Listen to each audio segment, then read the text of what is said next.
एक भक्त ने हमें मैसेज किया कि गुरुजी मैं श्री कृष्ण का भक्त हूँ और वो तो दान दाता हैं।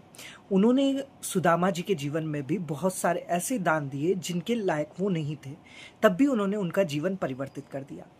तो क्या मेरे इष्ट मेरी तरफ देखेंगे या नहीं देखेंगे? और मेरा जीवन शुरू से दुख से भरा हुआ है, जबकि मैंने उनकी पूजा में कभी कोई त्रुटि नहीं की और कभी कोई नागा नहीं की। देखिए, आप यदि किसी भी देवी देवताओं के भक्त हैं तो आपको एक बात बताना चाहूँगा। देखिए, भगवान श्री कृष्ण ने जब धरती पर अपने अलग अलग अवतारों में जन्म लिया तो उन्होंने भी बहुत कष्ट पाए। देखिए, उन्होंने जब राम का रूप में जन्म लिया, प्रभु राम के रूप में जन्म लिया, तब उन्हें सबसे पहले अपने पिता का वियोग होना पड़ा। अपना राज्यपाट, जिस दिन उनको राज्याभिषेक होने वाला था, वो राज्यपाट भी उन्हें छोड़ना पड़ा। जब वो धर्मपत्नी के साथ जंगल में गए 14 वर्ष के वनवास के लिए, तब वहाँ से उनकी धर्मपत्नी का अपहरण हो गया।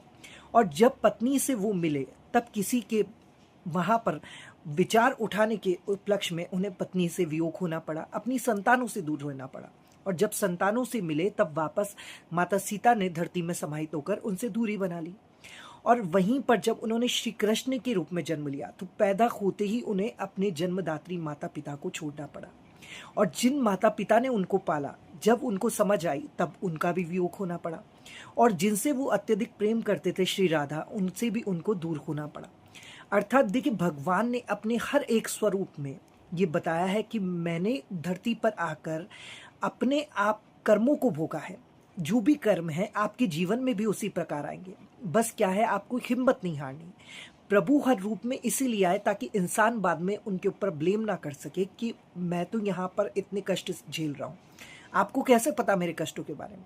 तो इन वाक्यों से, इन कहानियों से आप देखें कि प्रभु ने भी जब जब धरती पर जन्म लिया है, हर वियोग में उन्होंने भी कष्ट झेला है। इसी तरीके से आप अपना जो ध्यान है वो बढ़ाते रहिए, अपने इष्ट के ऊपर अपनी जो आत्मविश्वास है उसको प्रबल रखिए। हमेशा आपकी विजय होगी। जय मां जगदम्बा।